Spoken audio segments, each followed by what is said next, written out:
ये महाराष्ट्र में जो ये अजीत पवार थे, इनके ऊपर कितने बड़े बड़े आरोप है, कई करोड़ के आरोप है। वहाँ के लोग स्कूल चाहते हैं, वहाँ के लोग नौकरी चाहते हैं। तो मुस्लिम क्यों नहीं हो सकता है? क्यों नहीं मुस्लिम वो हो सकता है? उन्होंने ये एक और बयान दिया, उनका बहुत वायरल हो रहा है। देखिए, पुरानी सरकारों पे तो तब शादी है ना जब वो सत्ता पे हो। नमस्कार, आप देख रहे हैं 4 टीवी न्यूज। मैं अफसर हुसैन इस वक्त मौजूद हूं लखनऊ में। बिहार की राजनीति में जिस तरीके से उथल पुथल मचा हुआ है, इस बार हम जानने की कोशिश करेंगे जनता से यहाँ पर क्या कुछ होने वाला है बिहार में और क्या बदलाव आने वाला है, या फिर इस बार वही नीतीश की सरकार बनने वाली है। पर क्या लग रहा है इस बार बिहार में किसकी जनता आने वाली है? जिस तरीके से बिहार की राजनीति में उथल पुथल मच रहा है, क्या लग रहा है बिहार में किसकी आने वाली सरकार? देखिए, जिस तरह से अभी हम बिहार के चुनाव में रहे हैं और वर्तमान में जो प्रथम चरण का 6 तारीख का जो चुनाव हुआ है, 6 तारीख के चुनाव में वहाँ पे एक चीज क्लियर है। वहाँ का जो जनता है वो इस बार बिहार में बदलाव चाहती है। वहाँ बिहार में लोग युवा नौकरी चाहता है, वहाँ के आम जनमानस पलायन रोकना चाहता है, वहाँ के लोग स्कूल चाहते हैं, वहाँ के लोग नौकरी चाहते हैं। और आपने देखा भी होगा कि औसतन जो है 55, 56, 57% बिहार में वोटिंग होती है और इस बार 65%, 64% वोटिंग गया है। और ये वोटिंग इस बात का सबूत है कि बिहार में बदलाव हो रहा है। जिस तरह का बिहार में जो एक साम्राज्य बनाया है, मैं आपको चाहेंगे तो वीडियो भी आपको दिखाएंगे। बिहार के गांव में ना सड़कें हैं, ना नाली है, ना पानी की व्यवस्था है। कीचड़, अभी बारिश हुई थी, मौसम जब खराब था तो कीचड़ था। 5-5, 6-6, 7-7 किलो, 3000 से ज्यादा स्कूल बंद किए गए। 7-7 किलोमीटर दूर जो है वहाँ पे स्कूल अटैच कर दिए गए हैं। तो बताओ, जब एक गांव का बच्चा 7 किलोमीटर कैसे पढ़ने जाएगा? और जब बच्चा पढ़ेगा ही नहीं तो वो कैसे अपने हक और अधिकार और कैसे अपना विकास करेगा? तो ये वहाँ की इस तरह झोपड़ी और उसमें रहते हैं लोग, उनका जीवन मतलब जो वाकई में कहा जाता था कि बिहार पिछड़ा है, वो हमने इस बार अपनी आंखों से जाकर के महसूस किया कि वाकई में पिछड़ा है। और एक दो शब्द जो है बहुत ज्यादा जो है विपक्ष पार्टियों के द्वारा या नेताओं के द्वारा या नेशनल मीडिया तथाकथित मीडिया के खिलाफ द्वारा जो चलाए गए हैं, एक जंगल राज और दूसरा चारा घोटाला। तो इस पे मैं ये कहना चाहूंगा, जंगल राज वो था जब रणवीर सेना का मुखिया जो है जाकर के बस्तियों में जाकर के दलितों को ऐसे उठा उठा के गोली मारता था, वो था जंगल राज। उसके बाद जो है फिर आपका जो ये चारा घोटाले की बात आती है। चारा घोटाला जो है, जगन्नाथ मिश्रा जब 1972 में मुख्यमंत्री थे, 1990 तक जगन्नाथ मिश्रा ने बिहार के लोगों का, बिहार की जनता का 9000 करोड़ रुपए घोटाला किया। लेकिन किसी भी तथाकथित राष्ट्रीय मीडिया ने, किसी भी दैनिक जागरण, अमर उजाला, हिंदुस्तान टाइम्स, नव भारत, किसी भी मीडिया ने ये सवाल नहीं उठाया, क्योंकि वो सवर्ण था। और जब एक जो है सामंतवादी के खिलाफ, एक फांसीवादी के खिलाफ, एक पूंजीवाद के खिलाफ, जब एक आम लोगों के बीच का जब एक नौजवान आया, जब एक लालू यादव मुख्यमंत्री बना, जब उसने अपने मुख्यमंत्री कार्यकाल में पाया कि 50 लाख का ये घोटाला हो रहा है और बरसों से वो घोटाला हो रहा, उसको जब उसने रोका, तो वही एक सामंतवादी व्यवस्था ने, वही जो है पूंजीवादी व्यवस्था ने, वही फांसी वाली व्यवस्था ने उस एक समान सामाजिक न्याय के योद्धा को, उस नेता को जो है चारा घोटाला बना दिया। इस देश की न्याय व्यवस्था ने उसे चारा घोटाला बनाया, इस देश की मीडिया ने उसको चारा घोटाला बनाया। बल्कि असली चारा घोटाला जगन्नाथ मिश्रा सामंतवादी है। लेकिन नीतीश कुमार कह रहे हैं कि हमारी सरकार में जो पिछले घोटाले हुए हैं उन पर काफी कार्रवाइयां की गई। अरे नीतीश कुमार तो सबसे पहले अपना ही घोटाला बता दें कि जो IRCT का घोटाला हुआ है, जिस घोटाले में जब वो दोषी पाए गए, तब जाकर के मोदी जी के साथ हाथ मिला के सरकार बचाइए। वो दूसरे घोटालों की बात करेंगे, वो तो खुद ही घोटाले में आरोपी हैं, तभी तो मोदी जी के साथ। अब पता है कि भारतीय जनता पार्टी और मोदी जी के पास सुपर दाग साफ वॉशिंग मशीन है कि आप भी क्रिमिनल कोई भी जाएंगे तो वहां जाकर के एकदम पाक साफ हो जाएंगे। क्या लग रहा है, वॉशिंग मशीन पाउडर है? वॉशिंग मशीन है एक हिसाब से, जो जिस तरीके से बीजेपी को बताया जाता है। हाँ, तो वॉशिंग मशीन ही तो है। ये महाराष्ट्र में जो ये अजीत पवार थे, इनके ऊपर कितने बड़े बड़े आरोप है, कई करोड़ के आरोप है। अभी भी कल परसों देखा, उनके बेटे को सस्ती जमीन दी गई है। जब ये पहले थे तो तमाम कहा जाता था इनको जेल में डाल देंगे, क्या कर देंगे। अब वो सरकार में आ गए तो वॉशिंग मशीन में धुल गए, मुख्यमंत्री बन गए। इसी तरीके से होता है। नीतीश कुमार पे हजारों आरोप लगाए जब वो इनके साथ में थे, आरजेडी के साथ में थे। अब नीतीश कुमार जब साथ में आ गए तो धुल गए, तो वॉशिंग मशीन तो बीजेपी में चलती रहती है। लेकिन बीजेपी एक आरोप लगा रही है कि जिस तरीके से तेजस्वी यादव आरोप लगाते हैं उनके ऊपर, वो खुद ही टिकट अनंत कुमार जैसे और ओसामा जैसे लोगों को टिकट दे रहे हैं। तो उसामा तो नया बच्चा है, उसके ऊपर तो कोई भी क्राइम नहीं है। एक नाम उसामा किससे मिलने वाला, मतलब उसामा बिन लादेन से मिलने से तो आप गलत कर देंगे। ठीक है, किसी के बाप ने कुछ हो सकता है गलतियां। अरे अनंत कुमार के ऊपर तो नया बच्चा है, अनंत कुमार के ऊपर तो कितने केस चल रहे हैं। ऐसे तो सभी के ऊपर पॉलिटिक्स में जो आ गया उसके ऊपर 100 केस होते ही होते हैं, तो उससे कोई क्रिमिनल थोड़ी ना बन जाएगा। तो क्या लग रहा है इस बार किसकी सरकार आने वाली है? बिहार में पूर्ण बहुमत की आरजेडी की सरकार बनेगी और तेजस्वी यादव शपथ लेंगे। मैं आपको बता दे रही हूँ, क्योंकि जो पीके है ना वो भी इलेक्शन लड़ रहे हैं और जो वो है वो भाजपा का वोट काट रहे हैं। एक बात, दूसरी बात, कुर्सी कुमार नाराज है क्योंकि वो शिंदे नहीं बनना चाहते, तो वो भी भाजपा की विदाई कर देंगे। ममता के बाद में पूर्ण बहुमत की सरकार आएगी तेजस्वी की इस बार, क्योंकि और एक और बात बता रही हूँ, बिहार के अंदर मिलेनियल और जेनजी वोटर आते हैं, मतलब यंग बच्चे ज्यादा है जिनको नौकरी चाहिए, जिनको पढ़ाई चाहिए, तो वो फैसला करेंगे कि उनके लिए क्या जरूरी है। मैं आपको दिखाता सर क्या लग रहा है जेनजी इस बार बदलाव कर पाएगी? दिखाइए आप अपने इस कैमरे पे दिखाइए। क्या चीज है, क्या चीज? ये बिहार का स्कूल है, आप देखिए, ये बिहार का स्कूल बंद किया गया। दूर 7 किलोमीटर दूर जो है ये जो है स्कूल जो है ट्रांसफर किया गया। यहाँ पे 110 बच्चे जो है पढ़ते थे और ये माध्यमिक है, 8वीं तक का विद्यालय है, ठीक है। तो ये स्कूल 8वीं तक का है। आप सोचो 110 बच्चों का भविष्य क्या है, 7 किलोमीटर दूर पड़, और ऐसे बिहार में 3000 से ज्यादा विद्यालय बंद किए गए। तो कहने का मतलब ये है कि बिहार पूरा, आप ये एक स्कूल दिखला रहे हैं और वहीं नीतीश कुमार कह रहे हैं कि हमने नालंदा जैसी यूनिवर्सिटी खोला है, ओपन किया उसको दोबारा से। अरे भाई नालंदा जैसी यूनिवर्सिटी बर्बाद किसने की है? आज आप 1 करोड़ रोजगार देने की बात करते हैं, 20 साल से क्या कर रहे हैं? अभी आपके मौजूदा अनंत सिंह के गुंडों ने दुलार चंद यादव पे जो है वो चला दी, डबल वोट पड़ रहे हैं, सब आपके सबके सामने है, वीडियो आ रहे हैं, सब कुछ आ रही है। फिर भी जंगल राज के लिए दोषी, क्योंकि एक ओबीसी का बच्चा जो है आकर के सीएम कैसे बन गया? क्योंकि इस देश में जो है सबसे ज्यादा बदलने की चीजें है, देश में जब कोलिजियम व्यवस्था बदलेगी, देश में जब एक शिक्षा नीति आएगी, तब क्या लग रहा है इस बार देश में बदलाव आने, मतलब बिहार में बदलाव आने की जरूरत है? देखो, हम अपनी बात नहीं कहेंगे, माननीय हमारे देश के सबसे बड़े बैरिस्टर असदुद्दीन ओवैसी जी की बात कहेंगे। तो क्या लग, ओवैसी को बी पार्टी कहा जाता है बीजेपी? कुछ नहीं, उन्होंने जहां कहा कि हम बिहार में मुस्लिम सीएम बनाएंगे, वहां यादव से बने ये तो मुल्लाओं के गांव में आग लग गई। भाई क्या दिक्कत है? हम गांव बोलना चाहते सबको, क्या दिक्कत है, क्यों नहीं मुस्लिम सीएम बने भाई?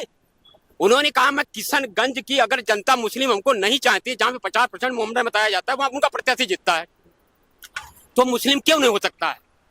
क्यों नहीं मुस्लिम वो हो सकता है? उन्होंने ये एक और बयान दिया, उनका बहुत वायरल हो रहा है, कि जैसे महाभारत में पांडवों ने कौरवों से 5 गांव मांगे थे, वैसे हमने बिहार के कौरवों से 7 गांव मांगे, 5 सीटें उनकी हैं, 2 बढ़ा के उन्होंने मांगी, तो कौन बुराई मांगा? अरे तो इन कौरवों उन्होंने क्यों नहीं दी? अरे तो वहां पे उनका ये जैसे कह रहे जगन्नाथ मिश्रा, मान लिया, मैं उस पंडित को पंडित नहीं मानता हूँ। अभी जनेऊ के अध्यक्ष कौन हुई? पंडित हुई, मैं उसको नहीं मानता हूँ, उसकी विचारधारा अलग है। वहां पे उनका ये कहना है कि जो वोटर हैं, वोटर ज्यादा है। जगन्नाथ मिश्रा वो कांग्रेस के नेता थे, तो हम कांग्रेस के पीछे नहीं जा रहे हैं, ठीक है। अब हम गुणा गणित के अनुसार बना सकते हैं। तेज भाई रामविलास पासवान के लड़के पिछली बार कहाँ थे? मतलब कि 137 सीटें पे जदयू लड़ी थी, सबके खिलाफ पंडित ठाकुर खड़े कर दिए थे, वोट काट दिए थे। 14 तारीख को ईवीएम हैक हो जाएगा और प्रचंड बहुमत से एनडीए की सरकार बनेगी, यही लोग चिल्लाएंगे यहीं पे। मैं आपको सही बता रहा हूँ कि, और अपना नहीं देख रहे, वहां राहुल गांधी 5 रैली सिवाय गए नहीं, 18 रैली तेजस्वी यादव करनी पड़ रही, खुद उनका परिवार बिखरा घूम रहा हो। क्या लग रहा है ईवीएम हैक होने वाले आरोप लगा रहे हैं? 2014 से पहले ओवैसी के सिर्फ 2 विधायक थे, एक सांसद था। जब सीवान के मुस्लिमों को मारा जाता है तब ओवैसी कहाँ होते हैं? और जब ओवैसी के ऊपर गोली चली, और गोली जब कोई मारने आएगा तो यहाँ मारेगा, पैरों में नहीं मारेगा ना, तो उसकी जांच अभी तक क्यों नहीं हुई? और जब एनआरसी पे और जब उस पे जब मुद्दों पे आते तो ओवैसी की पार्टी क्या करती है? आज जब से भारतीय जनता पार्टी आई है, ओवैसी के 2 विधायक से 14 विधायक हो गए हैं। कैसे हो गए? चुनाव के समय ही ओवैसी, चुनाव के समय ही भाई ओवैसी जनता लोकतंत्र है, जनता है, सबको अधिकार दिया क्योंकि गया। जनता नहीं है, क्योंकि भी प्लान है, वोट कटवाया जाता है, वोट कटवाने के लिए खड़ा किया, जैसे मायावती कर रही है ना, वहां वोट कटवा रही है ना, यहाँ बीजेपी की तारीफ हो रही है ना भाई। जब जब जब ओवैसी बयान देगा, वो बताएगा हमारा धन खतरे में, उधर वो बताएंगे हमारा धन खतरे में, तभी दोनों के धन खतरे में, तभी तो ध्रुवीकरण होगा ना, तभी तो वोट बटेगा ना। आप बताइए ना, 2014 से पहले कितने विधायक थे ओवैसी के? अच्छा, तो इस बार धार्मिक राजनीति से उठकर क्या होने वाला है? कुछ अलग सा होने वाला है क्या? बिहार में संवैधानिक सरकार बनने जा रही है, बिहार में युवाओं की सरकार बनने जा रही है, बिहार में माई बहन की सरकार बनने जा रही है, बिहार में नौकरी वाली सरकार बनने जा रही है, बिहार में कुल मिला के बदलाव के लिए, सरकार के लिए लोगों ने वहां चुन लिया है और 14 तारीख को बिहार में बदलाव निश्चित है। अच्छा, एक बात बता दीजिए, अगर बिहार में सरकार आती है और मुख्यमंत्री के रूप में तेजस्वी यादव को घोषित किया गया, तो उप मुख्यमंत्री क्या कोई मुसलमान आने वाला है? जैसा कि देखिए, ये कई पार्टियों के अपने निजी सर्वे होते हैं, निजी चीजें होती हैं, जैसा कि मुकेश सहनी को उन्होंने ओपनली अभी घोषित किया और बाकायदा प्रेस कॉन्फ्रेंस में उनकी कहा गया है कि 2-3 डिप्टी सीएम हम और बनाएंगे। जो सामाजिक समीकरण वहां का होगा, जैसी गतिविधियां होंगी, उसके हिसाब से वहां पे निर्णय वो लिया जाएगा। हमारा ये लेकिन इतनी देरी क्यों इतनी? देखिए, अरे भाई, एनडीए में तो अभी सीएम कैंडिडेट भी घोषित नहीं है ना। अरे तो साफ अब पहले ही बता देना, अभी बता दें, जो चीज बाद में करेंगे वो चीज पहले बता दें। राजनीति में बहुत कुछ पहले नहीं होता है ना। राजनीति एक ऐसा सीएम है जो सुबह जो है पता चला सीएम की वो शपथ ले रहा है, शाम को जो है रिजाइन कर रहा है। और राजनीति एक तरफ तेजस्वी मुसलमानों का हिमायती बताते हैं खुद को, वहीं दूसरी तरफ इतनी उप मुख्यमंत्री का कैंडिडेट घोषित करने में या बताने में उनको इतनी परहेज क्यों हो रही है, लेट क्यों हो रही है? बात बताइए, हम कह रहे हैं कि अगर ये बात है, हम फिर कह रहे हैं ना, ओवैसी को अगर इतना ही दर्द है तो फिर हम तो कह रहे हैं ना, जब अभी क्या नाम, जो जेनू का वो बच्चा जो अभी उमर खालिद जो बंद है, उसके लिए क्यों नहीं, वो तो बैरिस्टर भी है ना, क्यों नहीं उसके लिए सुप्रीम कोर्ट में लड़ाई लड़ रहा है? 3 साल से बंद है ना, 45 डेट उसकी नहीं लगी, क्यों नहीं लड़ रहा है? अगर मुसलमानों के लिए इतना ही दर्द है। अरे सिर्फ जब आरएसएस मुख्यालय के यहाँ से एक पर्ची पहुंचती है और बोला जाता है कि अब भौंको, तब भौंकते हैं। अरे यही तो उनका एक और कहना है कि ये पार्टियां जो विपक्ष में इस टाइम पर है, इंडिया गठबंधन में, वो क्यों नहीं कह रहे? कई सारी पार्टियां जब इलेक्शन का टाइम होता है तो मुसलमानों को वोट लेने के लिए आ जाते हैं। जेएनयू में लड़ाई लड़ रहे हैं ना, जेएनयू में लड़ाई लड़ी ना उनके लिए। आज भी जो है जो मुसलमानों के लिए सच्ची लड़ाई तो कम्युनिस्ट के लोग लड़ रहे हैं। और अलीगढ़ में जब मामला हुआ तो क्यों नहीं वहां से हैदराबाद से आकर के अलीगढ़ में मुद्दा उठाया आकर के, या सिर्फ हैदराबाद से आके दिल्ली में आकर के सिर्फ चुनाव के ही समय ओवैसी क्यों बोलते हैं? हमारा सवाल तो ये भी है ना, चुनाव से पहले बोलिए ना, उनके पास तो पार्टी है, संगठन है, कार्यकर्ता है, क्यों नहीं बोलते हैं? सर, क्या लग रहा है इस बार जो बिहार के इलेक्शन में आरोप प्रत्यारोप लग रहे हैं, किसकी सरकार आने वाली है? देखिए, आरोप प्रत्यारोप तो चलते रहते हैं पार्टियों में, वो एक इशू नहीं है। जनता ने मन बना लिया है कि वो बदलाव करेगी। अब अगर सरकारी संस्थाएं अगर सरकार के अधीन होकर काम नहीं करेंगी तो जैसा कि मैं ईवीएम पे सवाल उठा रहा हूँ, इलेक्शन कमिश्नर पे उठा रहा हूँ, अगर वो सरकार के ठीक पैरेलल नहीं चलती है और वो अपना काम ईमानदारी से करती है तो नतीजे आपको पता चल जाएंगे। वो 2024 वाले नतीजे होंगे, जहाँ पे नरेंद्र मोदी को 240 पे लाके पटक दिया। आगे भी ऐसे ही हर राज्य में भाजपा की सरकार को हटाया जाएगा, क्योंकि 20 साल से चाहे बिहार की सरकार हो या 2014 से केंद्र की सरकार हो या उत्तर प्रदेश की सरकार हो, 2017 से कहीं भी आपने देखा नहीं है कि कहीं जनता को न्याय मिला हो। शिक्षा, रोजगार, स्वास्थ्य, नौकरियां, महंगाई, सुरक्षा से जिस तरीके से देश की जनता को महरूम रखा जा रहा था लगातार, बराबर ये इनके सरकार के हथकंडे थे इस तरीके के कि जनता को किसी तरीके से न्याय ना मिले और हिंदू मुस्लिम में उलझा रहे हैं। तुम्हारी बेटी उठा ले जाएंगे, मंगलसूत्र और सिंदूर और इसी के इर्द गिर्द, या मंदिर मस्जिद, ये इसी के इर्द गिर्द रहते हैं। कि इनके एजेंडे में यही है कि नफरत के एजेंडे से ये चलने वाले लोग हैं। तो इन सब चीज़ों में मुझे लगता है अब जनता जागरूक हो चुकी है। आने वाले समय में जो 6 तारीख के चुनाव हुए हैं, पोल हुआ है, 11 तारीख को दूसरा है, तो जो 6 को पोलिंग हुई है उससे कहीं ना कहीं एक विश्वास जगा लोगों में कि अब बदलाव की तरफ है, क्योंकि जो एक थोड़ा सा जानकारियां सोशल मीडिया के द्वारा छन के आ रही हैं बाहर, उससे ये पता लग रहा है कि कहीं ना कहीं अब की बार बिहार में बदलाव देखा जा रहा है। लेकिन आप कह रहे हैं बिहार में बदलाव देखा जा रहा है। यूपी से, उत्तर प्रदेश से योगी आदित्यनाथ वहां पर जाके भाषण और रैलियां कर रहे हैं, कह रहे हैं कि जिस तरीके से उत्तर प्रदेश में माफियाओं का राज खत्म हुआ है, उसी तरीके से बिहार में भी जंगल राज को खत्म करेंगे। आने वाली सरकार हमारी है और यहाँ पर नीतीश कुमार के सरकार आने के बाद में यहाँ पर जंगल राज को खत्म किया जाएगा। अबे वाह भाई वाह, सरकार आपकी जंगल राज मतलब अपने ही को खत्म करेंगे। वही तो मैं कह रहा हूँ, बहुत अच्छी बात कर रहा है योगी आदित्यनाथ। मोदी ने भी कहा है कि 20 साल से जंगल राज चल रहा है, उसको हटाएंगे, यानी कि खुद ही एक्सेप्ट कर रहे हैं कि हम अब सत्ता से जा रहे हैं। नीतीश कुमार और मोदी अब सत्ता से जा रहे हैं। भाई जंगल राज आप किसको कह रहे हो? अपनी ही सरकार को गाली दे रहे हो। और रही बात योगी आदित्यनाथ की, वो स्टार प्रचारक नहीं है, वो बुलडोजर प्रचारक हैं, जो बुलडोजर चलाना चाहते हैं बिहार में, नफरत का बुलडोजर चलाना चाहते हैं। वो ये उत्तर प्रदेश है और वो बिहार है। बिहार की जनता बड़ी जागरूक है। आपका ये जो नफरती एजेंडा है, जो बुलडोजर का एजेंडा है, वहाँ सक्सेस होने वाला नहीं है। और जिस तरीके से इन्होंने अपनी बात को खुद कबूल लिया है कि 20 साल से पिछले जंगल राज है, हम जंगल राज को खत्म करेंगे, इसका मतलब ही यह हो गया कि ये अपनी सत्ता जो जिस पे बैठे हैं, काबिज है, उसी को ये गालियां दे रहे हैं। इसका मतलब अब ये 14 के नतीजे। लेकिन वो पुरानी सरकार लालू यादव के ऊपर निशाना साध रहे हैं, ये सब कह रहे हैं। देखिए, पुरानी सरकारों पे तो तब साधी है ना जब वो सत्ता पे हो। सत्ता पे तो आप काबिज है। हम तो लाए थे ना रामराज के चक्कर में, हम लाए थे एक सुशासन के चक्कर में, हम लाए थे हमें मुद्दों पे बात होगी। मगर ये तो रामराज नहीं, रावण राज से भी बदतर है। चाहे कोई भी प्रदेश आप भाजपा का उठा लीजिए, राम नहीं, रावण राज से भी बदतर राज चल रहा है। तो 20 साल किसके चर्चा कर रहे हो?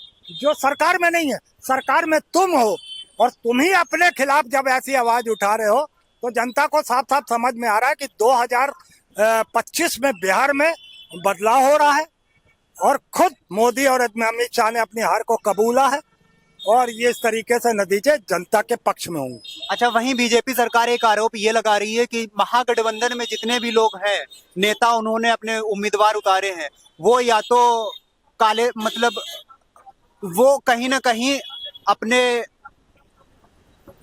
हाँ बोल, वो कहीं ना कहीं घोटालों में संलिप्तता के लिए पाए जाते हैं, और इसके लिए महागठबंधन जिम्मेदार है। देखिए, एक बात बता दें, आप घोटालेबाज कह लो, आप भ्रष्टाचारी कह लो, आप कुछ भी कह लो, आप उनको माफिया कह लो, गुंडे कह लो, है ना, तो ये इससे कोई फर्क नहीं पड़ता। राजनीति अलग चीज है, आप किसी को पर्सनली अटैक करते हो, वो एक अलग चीज है। जनता जिसको चुनती है, अब वो गुंडा है या नेता है, ये जनता उसे चुन के लाती है। और जब जनता द्वारा कोई प्रतिनिधि चुना जाता है, उस पर सवाल नहीं उठने चाहिए। मुझे लगता है कि जनता जागरूक है, वो देखेगी कौन है माफिया है, कौन क्या है, कौन भ्रष्टाचारी है, कौन क्या है, ये जनता तय करेगी। कोई पार्टी ये तय नहीं करती है कि हमारे सत्ता में है, ये जनता ही तय करती है। और जनता ऐसे लोगों को भी चिन्हित करेगी, कौन भ्रष्टाचारी है, कौन गुंडा प्रवृत्ति का है, कौन आतंकी है। ये सब चीजें जनता खुद तय कर लेती है, और जनता उसे चुन कर लाती है। और जो चुना हुआ प्रत्याशी होता है, फिर उस पर कोई सवाल नहीं होना चाहिए। अच्छा, क्या लग रहा है, क्या लग रहा है विपक्ष वाले, जिस तरीके से विपक्ष हमलावर है वहां के ऊपर, क्या लग रहा है कि इस बार नीतीश सरकार को वो टक्कर दे पाएंगे? जी, क्या लग रहा है नीतीश सरकार को इस बार टक्कर दे पाएंगे? नीतीश सरकार इस बार आने वाली है या जाने वाली? नहीं, नीतीश को टक्कर देने की जरूरत ही नहीं है ना, वो टक्कर में है ही नहीं। अब उन्होंने बीजेपी के साथ मिलकर जिस तरीके से भ्रष्टाचार और गुंडा राज को कायम किया हुआ था, अब वहाँ की बिहार की जनता उससे त्रस्त हो चुकी है, पूरी तरीके से त्रस्त हो चुकी है। अब वो इनके किसी भी बहकावे में, किसी 10,000 5,000 के बहकावे में आने वाली नहीं है। जनता वहाँ की जागरूक हो चुकी है, और सरकार के, वर्तमान सरकार के खिलाफ वो करेगी अपना। सर, एक मिनट, क्या लग रहा है आपको, बिहार की जनता इस बार जागरूक हो चुकी है? पूरी तरह। पूरी तरह जागरूक हो चुकी है। इस बार किसकी सरकार आने वाली है वहाँ? इंडिया गठबंधन। इंडिया गठबंधन की। अगर इंडिया गठबंधन की बात करते हैं तो वहां पर जो नेता है उनके जो इस बार उम्मीदवार है, तो क्या उम्मीदवार उनके चेहरे जो उतारे वो उन्होंने अपने उम्मीदवारों को उतारा है, क्या इस बार वो उम्मीदवार आने की उनकी उम्मीदें लग रही हैं? बम्पर जीत से। अगर वहाँ इलेक्शन कमीशन और भारतीय जनता पार्टी मिलकर कुछ इस तरह का नाटक ना किए हो, लोकतंत्र को चोट ना पहुंचाए हो, तो फिर वहाँ बम्पर जीत होने वाली है। इसी तरीके से एक वहां पे आरजेडी से खेसारी लाल यादव, एक्टर खेसारी लाल यादव भोजपुरी के जाने माने एक्टर हैं, हीरो हैं, वो उतारे गए हैं। क्या लग रहा है इस बार खेसारी लाल यादव वहां पर विजय अपनी प्राप्त करने वाले हैं, या वो आने वाले हैं, या आ सकते हैं, ऐसी कुछ लग रहा है आपको? देखिए, वो एक्टर तो बाद में है, लेकिन वो एक अच्छा नागरिक भी है। लोगों की उसने अपनी इमेज बनाई है। उसको पर्सनली लोग, व्यक्तिगत ही लोग बहुत मानते हैं, इसलिए उसकी जीत निश्चित है और बम्पर तरीके से जीत होगी। वो एक्टर अपनी जगह एक्टर होने से उसकी जो फैन फॉलोइंग बढ़ी है वो अलग चीज है, लेकिन उसको लोग ऐसे व्यक्तिगत बहुत मानते हैं, अच्छा व्यवहार वाला आदमी है, इसलिए उसकी जीत बम्पर जीत होगी। आज के लिए बस इतना ही। देखते रहिए 4 TV न्यूज।